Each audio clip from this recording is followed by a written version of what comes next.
Hi, I'm Euan Crumley from Athletics Weekly and welcome to Scotstoun Stadium. There's been lots going on in the pool and elsewhere at these Commonwealth Games, but today is opening day of the track and field. It's all about to get underway this morning.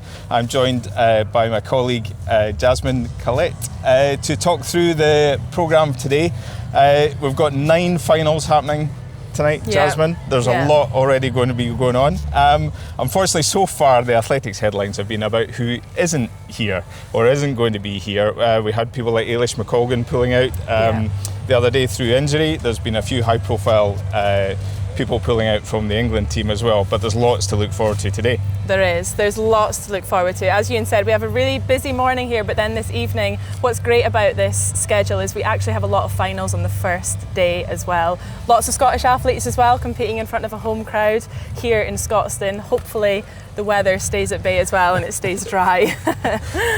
Yeah, so we mentioned Eilish there. She so memorably won gold at the Birmingham Games 4 years ago. Scottish interest tonight will rest with Megan Keith, who has been in incredible form so far this year, especially on the roads. So she's got very good medal chances. We've got Izzy Fry, Poppy Tank for England as well. So there's lots for the home fans to be cheering on tonight. Yeah, absolutely. Megan is, I think, quite taken aback by performing at a Commonwealth Games in Scotland. I think she said something in an interview we did recently with her that she was speaking with Laura Muir, who was reminiscing about Glasgow 2014, and Megan was just finishing primary school, I think. So yeah, Megan's been phenomenal on the road. She got that 10k on the roads UK record at the beginning of the year, but to see her on the track, I think, is exciting, and it's great for the English girls, as you said. They're making their Commonwealth debuts as well, Poppy and Izzy, and yeah, it's going to be a great final to see. Yeah, now it's not a final tonight, but 2 of the biggest names we're going to see on the track tonight are also in the women's 800 heats. We've got Georgia Hunter-Bell and Gemma Reekie from the Scottish side of things will be in action. Be good to see them getting going as well. I believe they're in the same heat as well. I've had a look, which I think is another thing about the Commonwealth Games that makes it so exciting, is that we're competing for our home nations, Scotland, England, Northern Ireland and Wales. So we're actually seeing the likes of Gemma and Georgia in the same heat together, which we would never normally see at a World Champs or an Olympics, for example. So them 2 racing together in the heat, I think they might kind of use each other to work together a little bit, which will be exciting. Izzy Boffey as well is another one. Of course, yeah. She is in a heat with Lillian Odira, who is of course the one that beat Keely Hodgkinson last year at those World Championships, and Georgia as well. So Izzy will kind of get a bit of experience from that, I think, which is going to be good to see. Yeah, and it's important for these athletes to get a taste of the track, because a lot of the Scottish team have been to Scotstoun a lot, but not for a little while. This is the first time Scotstoun's hosted international athletics for a little while, and also from what we can see so far, it's a very, very sort of reshaped Scotstoun, a very different looking Scotstoun as well. So it'd be great to get a feel of the track and the surroundings. It is, yeah. I think we've both been to Scotstoun before, and it just looks completely different to what it is now. They've added the temporary stands on the sides as well, and the atmosphere of it is just going to be great. I think a lot of the athletes were there yesterday, kind of getting a bit of a feel of the track, seeing how it is. As you said, it's a brand new track. Well, they've upgraded the track that's been laid. So yeah, it's looking nice, it's looking pretty, and I think the crowd are going to make that even better as well. Yeah. Now, also on the track, now there's a large number of para-athletics events incorporated into the schedule. 2 big ones today: the T1500 T20 men's 1500 metre final, which will feature Ben Sandilands, the Paralympic champion, amongst a number of sort of Scottish threats as well. He should be well in contention. Yeah, absolutely. He's one that's really dominated the track in the last few years.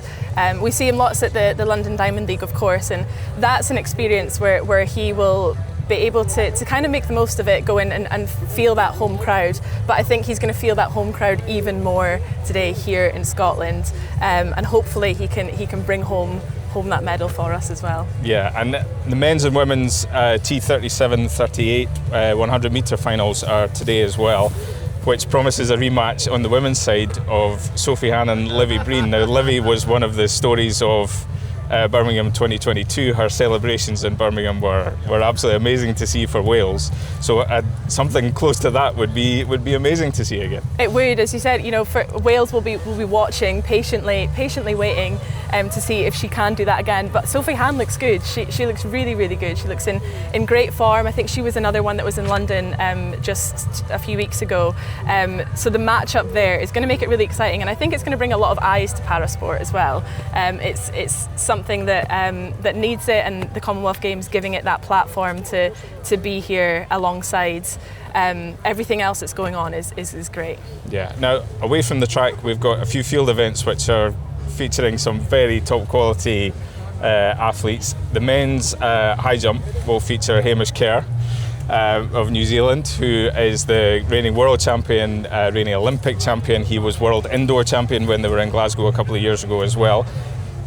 He's really the favourite. However, England have an up-and-coming athlete in Kimani Jack, who has been surpassing a lot of his own expectations this year. Did well in the NCAAs, so he's coming into form as well. Yeah, I think 2:31 is what he's jumped so far this year. So he's sitting at the top of that UK list for 2026. We've seen him at the British Outdoors as well, second there behind Joel. I think he is one to watch. He's someone that I think this year, he's come from the NCAA system, and now we've seen him here in the UK, and I think he's almost surprised himself a little bit as well. So this, again, Commonwealth Games, a great platform for him to put the England vest on, and I think he could challenge quite a few, and so perhaps as a bit of an underdog as well to some of the athletes who won't be quite used to competing against him. Yeah, and another event with a lot of quality but potentially an emotional home story is the men's hammer. Now we've got Ethan Katzberg of Canada, who wins pretty much any competition he enters. I think it's safe to say, unless anything crazy happens, he's going to be the gold medalist. However, we're seeing the return of Scotland's Chris Bennett, who has been an Olympian, has competed at the very top. He retired, came back for these games, and has essentially said this is going to be his last ever competition. But he's a great character and could well play very well with the crowd here. He is. I love that he's come out and said, this will be his last competition. He's made that decision already, which is just going to add that emotion so much more. And as you said, he's a great character too. And he'll probably be quite excited to go up against the likes of Katzberg and see how he can challenge himself and see if that can push him on a little bit more. So yeah, it's going to be an emotional one for him. It'll be exciting to speak to him afterwards to see if the emotions have hit yet, or if that's something he processes afterwards. But yeah, I think it's a nice story that he's made that decision to come back. Yeah, so lots for us to write about, lots of people for us to talk to. We're looking forward to keeping you posted over the next few days.